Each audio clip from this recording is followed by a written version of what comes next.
Kasus yang naas ini terjadi oleh wanita ini yang merupakan istri dari pegawai pajak di Manokwari yang pada saat ditemukan tubuhnya di dalam septik. Yang semua itu dilakukan oleh pria yang berasal dari Ponorogo yang sedang terlilit hutang karena judi. Tapi sebelum lanjut, mohon klik subscribe-nya terlebih dahulu. Kalau sudah, jadi inilah kasusnya.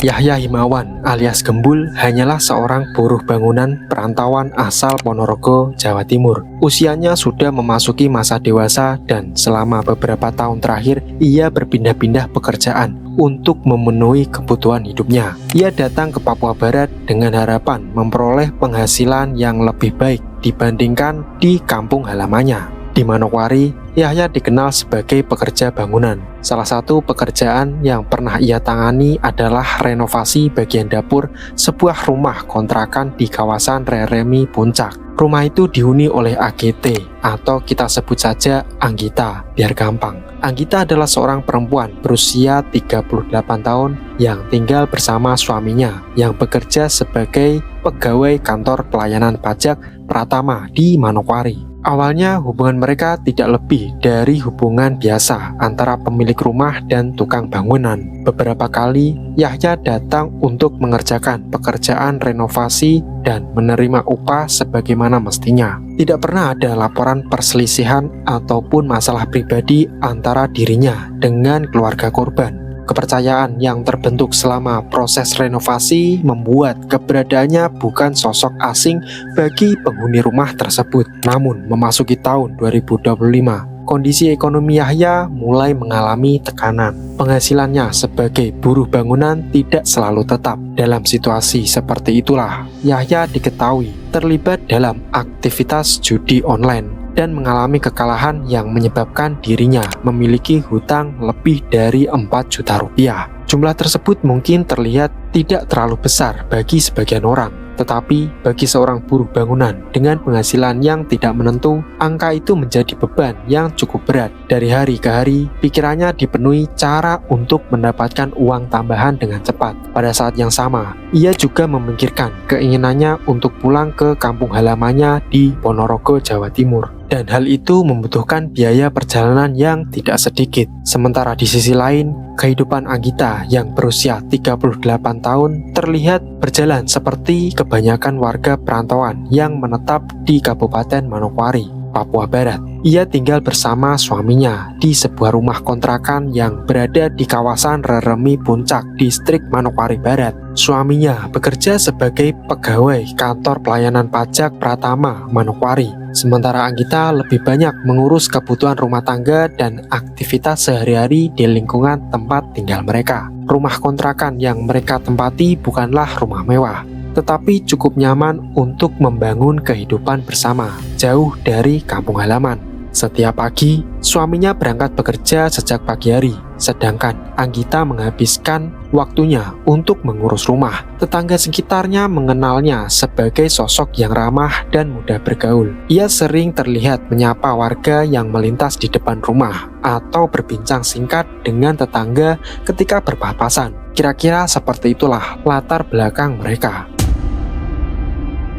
Lalu, di Senin pagi 10 November 2025, Yahya Himawan alias Gembul memulai harinya dengan pikiran yang dipenuhi persoalan keuangan. Setelah beberapa hari sebelumnya, uang yang dimilikinya habis akibat aktivitas judi. Dari hasil penyelidikan polisi, jumlah kerugian yang dialaminya mencapai lebih dari 4 juta rupiah. Di saat yang sama, ia juga memiliki keinginan untuk segera pulang ke kampung halamannya di Ponorogo, Jawa Timur. Di rumah kontrakannya yang sederhana di Manokwari, Gembul berulang kali memikirkan cara mendapatkan uang dalam waktu singkat. Ia menghitung kembali sisa uang yang ada di sakunya, tetapi jumlahnya jauh dari kata cukup. Dalam situasi itulah, pikirannya mulai mengarah kepada Anggita, perempuan 38 tahun yang rumahnya pernah ia renovasi beberapa waktu sebelumnya. Gembul masih mengingat dengan jelas letak rumah kontrakan tersebut. Ia mengetahui siapa saja penghuni rumah itu dan memahami kebiasaan sehari-hari mereka. Dari pengalamannya saat bekerja di sana, ia mengetahui bahwa suami Anggita biasanya berangkat bekerja pada pagi hari dan baru kembali pulang menjelang sore hari. Semakin lama memikirkan kondisi keuangannya, semakin kuat pula niat untuk mencari uang dari rumah yang sudah dikenalnya itu. Awalnya ia hanya membayangkan meminta sejumlah uang kepada korban, namun seiring berjalannya waktu, rencana tersebut berubah menjadi niat untuk melakukan Ia mulai menyusun langkah demi langkah yang akan dilakukannya. Karena pernah bekerja di rumah tersebut, ia yakin kedatangannya tidak akan langsung menimbulkan kecurigaan. Pada pagi hingga menjelang siang hari itu, Gembul mempersiapkan segala sesuatu yang menurutnya diperlukan. Dari dalam rumah, ia mengambil yang kemudian disembunyikan agar tidak mudah terlihat. Ia juga menyiapkan sebuah kantong karung yang telah ada di tempat tinggalnya. Barang-barang itu kemudian dibawanya sebagai bagian dari rencana yang telah disusun sejak pagi. Menjelang siang hari, ketika sebelum pukul 12.30 waktu Indonesia Timur, ia mengetahui bahwa waktu tersebut merupakan saat yang tepat karena suami korban sedang berada di kantor pajak. Dengan membawa perlengkapan yang telah dipersiapkan dari rumahnya, Gembul kemudian bergerak menuju ke kawasan Rarami Puncak. Setibanya di depan rumah Anggita, Gembul mengetuk pintunya dengan tenang. Tidak lama kemudian, Anggita membuka pintu. Sebagai orang yang pernah mengerjakan renovasi dapur di rumah itu, wajah Gembul bukanlah sosok asing bagi korban. Hubungan mereka sebelumnya hanya sebatas pemilik rumah dan tukang bangunan. Karena merasa mengenal tamunya, Anggita tidak menunjukkan rasa curiga sama sekali. "Siang, Bu. Saya mau lihat bagian dapur yang dulu saya kerjakan. Takutnya ada yang perlu diperbaiki." Kira-kira begitulah alasan yang disampaikan Gembul saat itu. "Oh iya, silakan masuk. Memangnya kenapa?" jawab Anggita sambil mempersilakan masuk ke dalam rumah. Keduanya kemudian menuju bagian dalam rumah. Awalnya percakapan berlangsung biasa, namun situasi berubah seketika tujuan sebenarnya dari kedatangan Gembul yang tiba-tiba meminta uang kepada korban dengan nominal sekitar 1 juta rupiah. Permintaan tersebut tentu membuat Anggita terkejut karena awalnya dikira berkaitan dengan pekerjaan renovasi dapur, ternyata memiliki maksud lain. Otomatis Anggita saat itu menolak. Saat permintaan itu tidak dipenuhi dan membuat situasi semakin tegang, Anggita tetap bertahan pada pendiriannya dan menolak menyerahkan uang yang diminta oleh Gembul. Ia juga berusaha mencari pertolongan dengan meninggikan suaranya. Dalam hitungan menit, peristiwa itu berubah menjadi tindak kejahatan yang jauh lebih serius daripada yang direncanakan sejak awal. Anggita mengalami serangan dari Gembul yang mendapat 3 luka di bagian.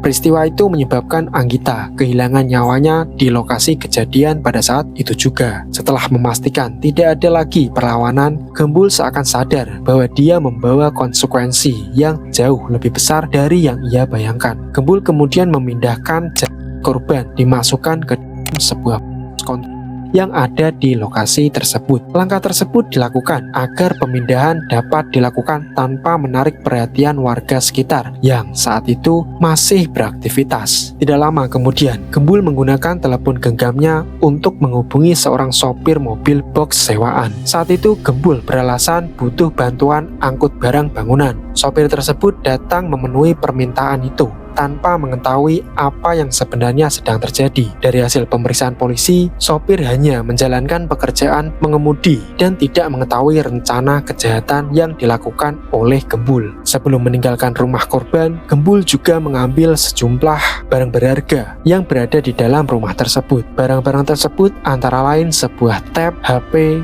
dan dompet milik korban. Barang-barang itu dibawa sebagai hasil pencurian yang dilakukan setelah kejadian berlangsung. Pelaku kemudian mengumpulkan barang-barang tersebut dan membawanya bersama di mobil box yang ia pesan saat meninggalkan lokasi. Mobil box yang telah disewa kemudian bergerak menuju ke sebuah bangunan kosong yang sedang dalam tahap pembangunan. Lokasinya tidak terlalu jauh, hanya sekitar 300 meter dari rumah kontrakan korban. Bangunan itu relatif sepi dan belum dihuni. sehingga jarang menjadi perhatian warga sekitar. Tempat tersebut dipilih pelaku karena dianggap aman untuk menyembunyikan segala sesuatu yang berkaitan dengan kejahatan yang baru saja dia lakukan. Setibanya di lokasi, pelaku memanfaatkan area sep yang berada di bangunan tersebut sebagai tempat penyembunyian Anggita. Setelah proses itu selesai dilakukan, bagian atasnya kembali ditutup menggunakan material bangunan yang tersedia di lokasi sehingga tampak seperti pekerjaan konstruksi biasa. Sementara itu, barang-barang milik korban yang telah dicuri juga disembunyikan di area bangunan tersebut.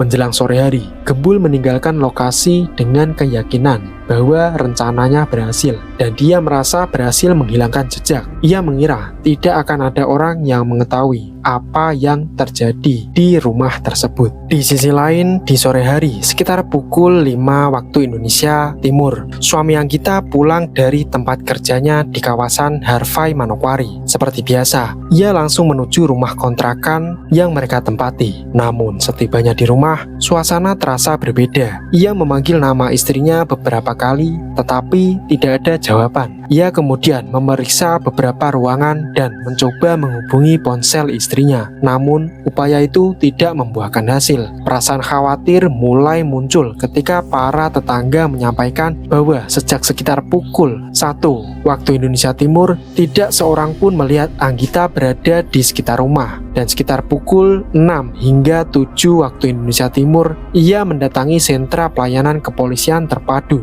Polresta Manokwari untuk membuat laporan resmi. Dalam laporan tersebut, ia membawa foto istrinya sebagai data identifikasi serta dokumentasi awal dari beberapa temuan yang menurutnya penting untuk ditindaklanjuti oleh penyidik. Petugas piket yang menerima laporan segera menyadari bahwa kasus ini tidak dapat dianggap sebagai orang hilang biasa. Setelah menerima keterangan keluarga dan mempelajari bukti awal dari yang diserahkan, aparat langsung bergerak melakukan penyelidikan pada malam itu juga. Tim gabungan kemudian mulai mengumpulkan keterangan dari saksi-saksi di sekitar lokasi. Berbagai informasi dianalisa satu persatu. Dari hasil penyelidikan awal, polisi memperoleh petunjuk yang mengarah ke area belakang kafe dan karaoke Melodika di kawasan Reremi Puncak. Namun, ketika lokasi itu diperiksa, orang yang dicari ternyata sudah tidak berada di tempat. Situasi tersebut membuat polisi memperluas area pencarian ke beberapa titik di sekitar Manokwari. Di tengah proses pengejaran itulah, polisi berhasil menemukan satu petunjuk penting, yaitu sebuah mobil box yang sebelumnya digunakan dalam aktivitas mencurigakan pada hari kejadian. Sopir kendaraan tersebut kemudian diamankan dan diminta keterangan. Dari pemeriksaan itulah, penyidik mulai mendapatkan gambaran yang lebih jelas mengenai orang yang terakhir berhubungan dengan kendaraan tersebut. Meski demikian, keterangan sopir menjadi titik balik yang sangat penting. Dari informasi yang diberikan sopir,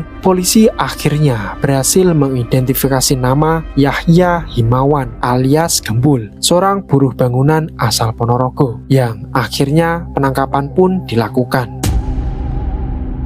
Selasa 11 November 2025, telah bekerja tanpa henti sepanjang malam, tim anti bandit Polresta Manokwari bersama tim gabungan akhirnya berhasil mempersempit pencarian kepada satu nama yang telah mereka kantongi sejak pemeriksaan kepada sopir mobil box. Sopir mobil box memberitahu satu nama, yaitu Yahya Hilmawan alias Gembul. Sekitar pukul 1 siang, petugas bergerak menuju sebuah lokasi di Kampung Ingramui atau yang dikenal masyarakat sebagai Kampung Inggris Manokwari. Berdasarkan informasi yang diperoleh, Gembul diduga bersembunyi di kawasan tersebut. Beberapa anggota tim kemudian melakukan pengaitan singkat untuk memastikan target benar-benar berada di lokasi. Tidak lama kemudian, tim langsung bergerak melakukan penangkapan. Gembul yang tidak menyangka persembunyiannya telah diketahui akhirnya berhasil diamankan tanpa perlawanan berarti. Saat dibawa ke hadapan penyidik, petugas mulai mengajukan sejumlah pertanyaan yang berkaitan dengan hilangnya Anggita. Awalnya, Gembul terlihat berusaha menghindari jawaban yang jelas. Namun, setelah diinterogasi lebih lanjut dan dihadapkan pada sejumlah temuan penyidik, keterangan mulai berubah. Pada akhirnya, Gembul mengakui keterlibatannya dalam kasus tersebut dan menunjukkan lokasi tempat korban disembunyikan. Pengakuan itu membuat tim penyidik segera bergerak menuju sebuah bangunan yang masih dalam tahap pembangunan di kawasan Reremi Puncak. Lokasi tersebut berjarak sekitar 300 meter dari rumah korban. Untuk memastikan titik yang disebutkan pelaku, polisi mengerahkan unit anjing pelacak K9 yang membantu proses pencarian di sekitar bangunan. Sesampainya di lokasi, area tersebut langsung dipasangi garis polisi. Warga yang mendengar kabar penemuan lokasi mulai berdatangan dan berkumpul di sekitar area yang telah diamankan. Sementara itu, tim identifikasi dan penyidik bekerja memeriksa setiap bagian bangunan sesuai petunjuk yang diberikan pelaku. Sekitar pukul 14 waktu Indonesia Timur, petugas mulai melakukan pembongkaran pada bagian septic tank yang berada di bangunan tersebut. Prosesnya berlangsung cukup lama karena bagian atasnya telah tertutup material bangunan. Sampai akhirnya sekitar pukul 16.45 waktu Indonesia Timur, yang berarti sudah 2 jam berlalu